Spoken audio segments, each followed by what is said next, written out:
Oi, pessoal, meu nome é Maria Luísa, sou professora aqui do Dedicação Delta e hoje eu trouxe um tema de direito constitucional, trouxe a teoria da transcendência dos motivos determinantes para explicar para vocês, porque toda a parte de controle de constitucionalidade é muito importante para o cargo de delegado de polícia, é uma temática que recorrentemente cai em provas e devido à sua extensão, resolvi trazer alguns vídeos de partes importantes desse tema para a gente destrinchar e ficar mais fácil o entendimento.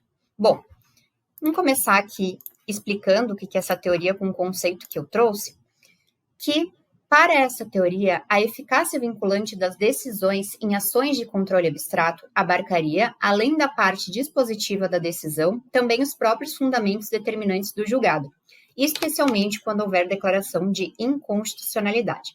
Bom, talvez lendo esse conceito não fique muito claro, porque a gente tem que, antes de entender o que é essa teoria, entender os efeitos que a decisão do STF num controle abstrato de constitucionalidade, ela gera.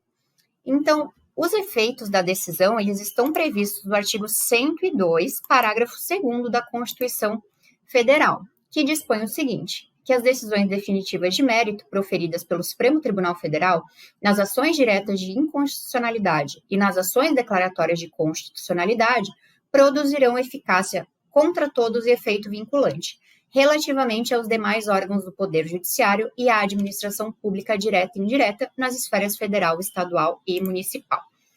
Então, atualmente, quando o STF declara que algum dispositivo é inconstitucional, ele declara a parte dispositiva, ou seja, a própria norma daquele estado declarado inconstitucional, e esses efeitos, eles são contra todos e erga omnes. Isso é o aspecto subjetivo dos efeitos da decisão. Quando a gente fala dos efeitos da decisão, numa DI, por exemplo, a gente tem que lembrar que existem dois aspectos, o aspecto subjetivo e o aspecto objetivo. Quanto ao aspecto subjetivo, diz respeito a quem vai ser aplicada essa decisão, quem está submetido à eficácia dessa decisão. Então, é uma eficácia contra todos, aquela decisão ela é aplicada de forma erga omnes, então contra todos sem distinção, e ela tem um efeito vinculante. Esse efeito vinculante diz respeito a quem deve cumprir, no caso, vincularia todos os órgãos da administração pública, seja direta, indireta, federal, estadual e municipal, e também vincularia os outros órgãos do Poder Judiciário, salvo o plenário do STF, e não vincula o Poder Legislativo na sua função típica de legislar. Quanto ao aspecto objetivo, e aqui é o tema que diz respeito à nossa aula especificamente, para entender a teoria dos motivos determinantes, existem duas correntes que explicam os efeitos, a extensão e quais as partes da decisão geram esse efeito vinculante, e devem ser respeitadas. A primeira corrente, deixa eu botar aqui para cima para não ficar cobrindo ali. A primeira corrente, a teoria restritiva, eu já adianto que atualmente é a teoria adotada pelo STF, somente o dispositivo da decisão produz um efeito vinculante. Já a segunda teoria, que é a teoria extensiva, e essa é a teoria da transcendência dos motivos determinantes, diz que além do dispositivo, os motivos determinantes, que é a ratio decidente da decisão, também são vinculantes. Ah, mas professora, qual que é a diferença, entre entre abranger só o dispositivo ou abranger a própria fundamentação? Bom, quando a gente aplica a teoria da transcendência dos motivos determinantes, se uma lei de determinado estado for declarada inconstitucional, digamos que uma lei de Santa Catarina, um dispositivo de uma lei tenha sido declarado inconstitucional aqui no estado de Santa Catarina. Se lá no Rio de Janeiro existir uma outra lei materialmente igual, que só muda a questão de ser em outro estado, poderia, por meio de reclamação constitucional, a busca por aquela inconstitucionalidade da lei do outro estado. O que acontece nesse caso? O STF ele não aceita essa teoria da transcendência dos motivos determinantes, porque o meio correto para se buscar a inconstitucionalidade de uma lei é por meio de ação direta de inconstitucionalidade, e não por meio de reclamação constitucional. O que acarretaria? Poderia haver a possibilidade de uma reclamação constitucional chegar ao STF fundamentada no descumprimento de uma decisão do Supremo em ação direta de inconstitucionalidade.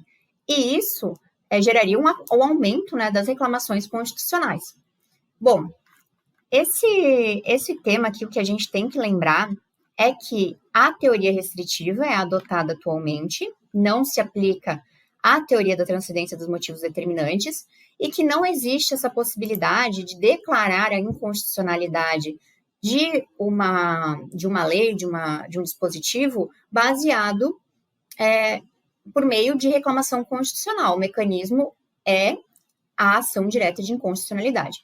Eu trouxe o julgado aqui do STF, que também vai explicar um pouco melhor esse tema, que, segundo a teoria restritiva adotada pelo STF, somente o dispositivo da decisão produz efeito vinculante. Os motivos invocados na decisão não são vinculantes, que não cabe reclamação sob o argumento de que a decisão impugnada violou os motivos expostos no acórdão do STF, ainda que este tenha caráter vinculante. Isso porque apenas o dispositivo do acórdão é que é vinculante. Então, a jurisprudência do STF é firme ao não cabimento de reclamação fundada na transcendência dos motivos determinantes do acórdão com efeito vinculante. Pessoal, brevemente, era isso que eu tinha que explicar para vocês quanto à questão de não aceitação da teoria da transcendência dos motivos determinantes, que adota-se hoje a teoria restritiva, que somente o dispositivo da lei, né, seria impugnado, somente o dispositivo tem o efeito vinculante, e que não cabe reclamação constitucional para impugnar, para buscar a declaração de inconstitucionalidade. A busca da inconstitucionalidade de uma lei deve ser feita pelas ações de controle concentrado ali, mas precisamente ação direta de inconstitucionalidade. Então, um resuminho rápido aqui para a gente saber os efeitos e até a próxima aula.